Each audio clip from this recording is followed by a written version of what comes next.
ng gamit sa kaeskwela. Tumulong din kayong panagutin ang nagnanakaw sa pondong pinagpawisan ng taong bayan.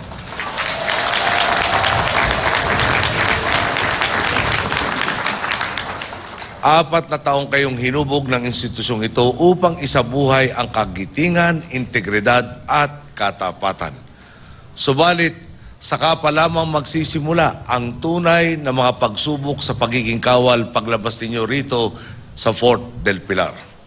Gaya ng mga nauna sa inyo, haharap kayo sa sangandaan, susubukin ang inyong prinsipyo ng ilang mapanlamang, sisilawin nila kayo ng yaman at kapangyarihan.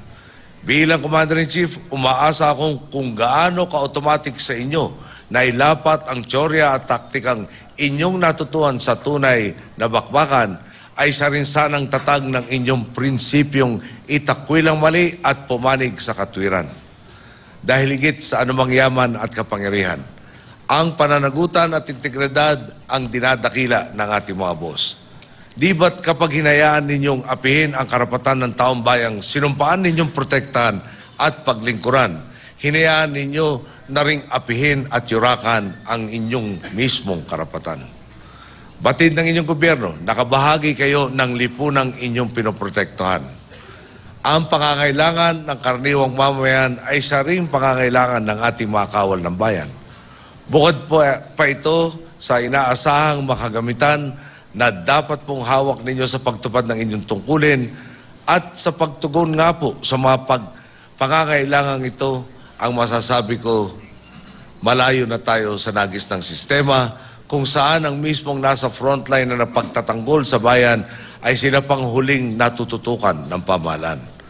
Ang hangad po natin, bigyan lakas din kayo ng paunlarin ang inyong sarili at inyong pamilya. Patuloy tayong naglalatag na mga hakbang upang hindi kayo mapag-iwanan ng panahon sa kasanayan bilang sundalo at sa kakayahang itaguyod ang magandang kinabukasan. Tingnan na lang po natin ang mga rifling ginagamit ng ating kasundaluhan. Panahon pa raw ng Vietnam War ang marami sa mga ito.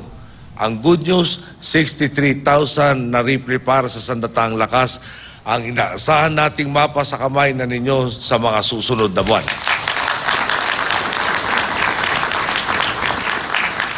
Sa pamamagitan nito, mapapagretiro na natin sa wakas ang mga rifling ginagamit na ng ating mga kawal bago pa naipanganak ang Siklab Diwa.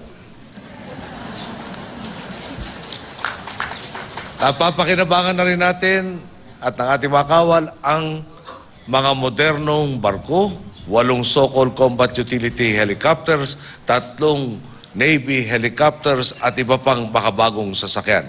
Bukod rito, kasado na rin ang pagbili natin ng 12 lead-in fighter trainer aircraft para sa ating territorial defense operation.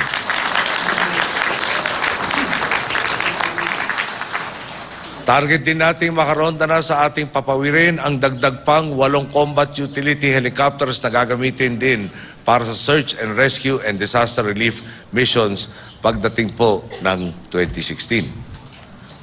Magsisimula na rin ang bidding para sa pagbili ng 2 twin-engine naval anti-submarine helicopters.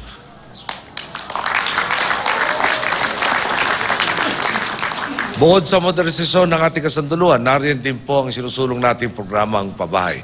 Sa ngayon po, nasa 54,449 na abot kayang tahanan na ang ating naipagawa para sa mga membro ng ating mga uniformadong hanay.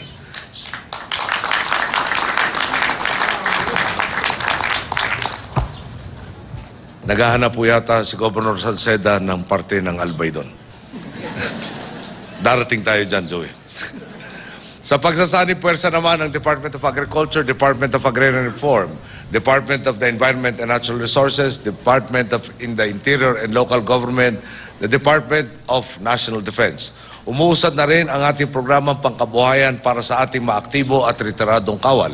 Sa proyektong ito, ang mga lupain sa 3 kampo militar, sa Fort Magsaysay sa Nueva Ecija, sa Camp Kibaritan sa Bukidnon at sa Camp Peralta sa Capiz ay magsisilbing bukal ng kabuhayan ng mga sundalo, gaya ng plantasyon ng kawayan, kape, kakao at palm oil. Tunay pong sa pagangat ng ekonomiya ng bansa, mas nabibigyan tayo ng pagkakataong suklian ang serbisyo ng ating mga kawal ng bayan.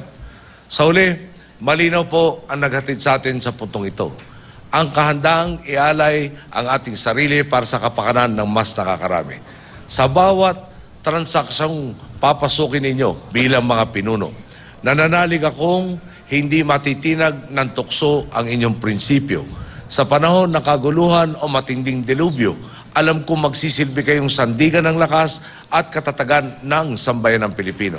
Sa panahong malapit kayo sa peligro at malayo sa inyong pamilya, umaasa akong mangingibabaw ang inyong tibay, profesionalismo at tiwala sa poong may kapal. Ito po ang panawagan ko sa bawat kasapi ng Class C Club Diwa. Itaas pa ninyo ang antas ng paglilingkod at integridad ng ating sandatahang lakas. Tiwala akong sa mga susunod na pagsubok na haharapin ng ating bansa, nariyan ang mga sundalong ikararangal ng lahing bayani sa diwang wagas. Nagmamalasakit, nagsisilbi, at kasama nating humakbang. Tungo po sa pangmatagalang kapayapaan at kaunlaran para sa lahat. Maraming salamat. Maligayang pagtatapos sa inyo lahat. At yan po ang naging talumpati ni Pangulong Noynoy Aquino na siya ring Commander-in-Chief ng Armed Forces sa pagtatapos nga ng PMA Classic Club Diwa sa Fort del Pilar sa lungsod ng Baguio, kung saan umapila ang Pangulo sa mga kadete. Mga 200 plus graduating cadets ito na intaas ang antas ng paglilingkod at integridad at maging handa rin daw ang mga kadete sa kanilang paglabas ng akademya. At dahil haharapin nila doon ng iba't ibang temptasyon, nandyan yung temptasyon na sisilawin sila ng yaman at iba pang klase ng mga uri ng temptasyon sa labas nga ng akademya, at ang panawagan sa kanila ng Pangulo ay maging matatag. Sa talumpati niya ng Pangulo ay inilatag din niya yung napakaraming modernization efforts at purchases na nakalinya para sa Armed Forces of the Philippines na siyang papasukan itong mga graduating cadets na ito. Nandyan na yung kasado na daw yung pagbili ng 12 trainer aircraft at pagbili ng anti-submarine helicopter at iba pang mga combat helicopter para sa hukbong sandatahan. Pero sa talumpati ng Pangulong Noynoy Aquino ay hindi po niya nabanggit yung issue tungkol kay Cadet First Class Jeff Aldrin Cudja. Siya po yung kadete ng PMA na na-dismiss dahil sa pagsisinungaling at sa pagbibigay ng dahilan kung bakit siya na-late sa isa niyang mga klase. Matatandaan natin na kahapon po ay nakipagpulong itong si Pangulong Noynoy Aquino kasama si Defense Secretary Voltaire Gasmin sa pamilya ni Cadet First Class Cudja, pero sa talumpati niya ng Pangulo ay hindi niya naibanggit yung issue na yan.